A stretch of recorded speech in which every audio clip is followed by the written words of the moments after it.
ہمارا یقین کامل کا تیسرا حصہ ہے۔ تیسری سٹوری، یقین کامل ایک ایسا ہتھیار اور ایسا اسلحہ ہے جس کی بدولت آپ پوری دنیا کو تسخیر کر سکتے ہیں۔ آپ جو چاہیں کرنا وہ کر سکتے ہیں۔ یقین کا الٹ شک ہے۔ ہماری دعائیں کیوں قبول نہیں ہوتی؟ کہ ہم شک میں ہوتے ہیں کہ پتہ نہیں اللہ پاک ہماری باتوں کو سن رہا ہے یا نہیں۔ جب ہمارا یقین ہوگا کہ اللہ پاک سن رہا ہے اور جب میں نے مانگنا ہے تو اللہ پاک نے عطا کرنا ہے، تو پھر انشاءاللہ عطا ہونا ہے۔ ہماری دعاؤں میں قبولیت کی جو وجہ نہیں نہ بن رہی ہماری دعائیں، اس کی وجہ ہم خود ہیں، ہمارا یقین کمزور ہے۔ اس پہ اب ایک آپ کو آج کی جو سٹوری ہے وہ سناتا ہوں۔ ایک دفعہ نا ذات الرقاع، ایک نبی پاک صلی اللہ علیہ وسلم کا غزوہ ہے ذات الرقاع۔ اس کو رقاع اس لیے کہتے ہیں کہ صحابہ کرام جو تھے انہوں نے اپنے پاؤں پہ پٹیاں باندھی ہوئی تھی۔ کیا باندھی ہوئی تھی؟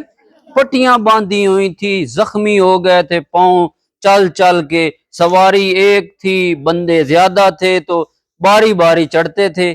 تو آقا علیہ الصلوۃ والسلام جہاں اچھے درخت آتے تو وہاں پڑاؤ ڈالتے، رک جاتے کہ کسی اچھے درختوں کے سائے میں تھوڑی دیر کے لیے آرام کیا جائے۔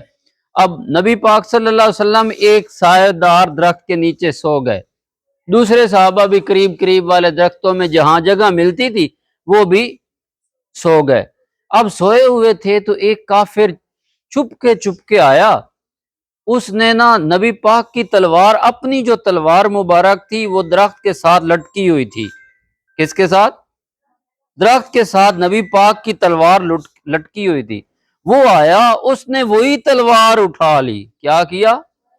وہی تلوار اٹھا لی اور نبی پاک صلی اللہ علیہ وسلم کے اوپر سونت لی، اوپر لے کے کھڑا ہو گیا۔ نبی پاک صلی اللہ علیہ وسلم بیدار ہوئے، آپ نے دیکھا کہ وہ تو تلوار لے کے سر پہ کھڑا ہے اور کہنے لگا کہ اے اللہ کے نبی، اب بتاؤ تمہیں کون بچائے گا مجھ سے؟ کیا بتاؤ کہ تمہیں مجھ سے اب کون بچا سکتا ہے؟ میرے ہاتھ میں تلوار ہے اور تلوار بھی آپ کی ہے، فیصلہ ہونے والا ہے۔ تو اس وقت اللہ کے پیارے نبی صلی اللہ علیہ وسلم نے فرمایا، اس حال میں کہ جب میری تلوار تیرے ہاتھ میں ہے اور تو میرے سر پہ لے کے کھڑا ہے، میں تمہیں بتاتا ہوں ایک ذات ایسی ہے جس پہ مجھے یقین کامل ہے، وہ مجھے بچا سکتی ہے، وہ ہے اللہ۔ وہ کون ہے؟ اللہ۔ اللہ کی ذات مجھے بچا سکتی ہے۔ وہ حیران ہوا کہ وہ اتنی بڑی طاقت کون سی ہے کہ تلوار میرے ہاتھ میں ہے؟ کیا ہے؟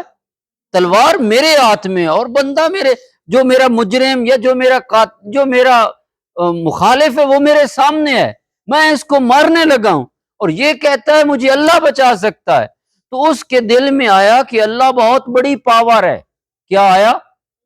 اللہ کی طاقت بہت زیادہ ہے۔ تو وہ ڈرا، جو ہی آپ کے منہ سے نکلا نا اللہ، تو وہ ڈر گیا۔ تو جو ہی ڈرا تو اس کے ہاتھ سے تلوار گر گئی۔ کیا ہوا؟ ہاتھ کام پہ، ڈرا، تلوار گر گئی۔ جو ہی تلوار گری تو نیچے سے نبی پاک نے اٹھا لی، اٹھا کے آپ نے اس پہ لہرا دی۔ اب آپ نے پوچھا اب تو بتا کہ تجھے کون بچا سکتا ہے؟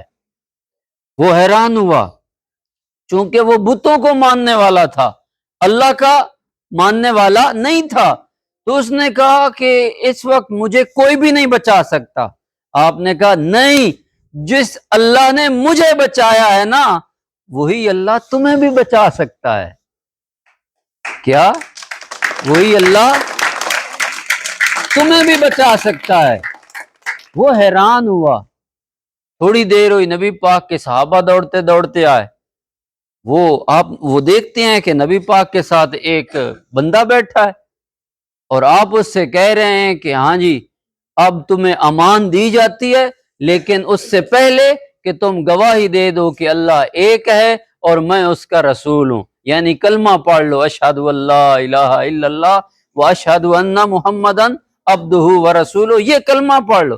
اس نے کہا کلمہ تو میں نہیں پڑھتا، لیکن اتنی گارنٹی دیتا ہوں کہ آج کے بعد میں تمہارے ساتھ جنگ نہیں کروں گا، لڑائی نہیں کروں گا، صحیح ہے، لیکن میں ابھی مسلمان نہیں ہونا چاہتا، تو نبی پاک صلی اللہ علیہ وسلم نے رحم فرماتے ہوئے اس کو معاف فرما دیا، وہ چلا گیا۔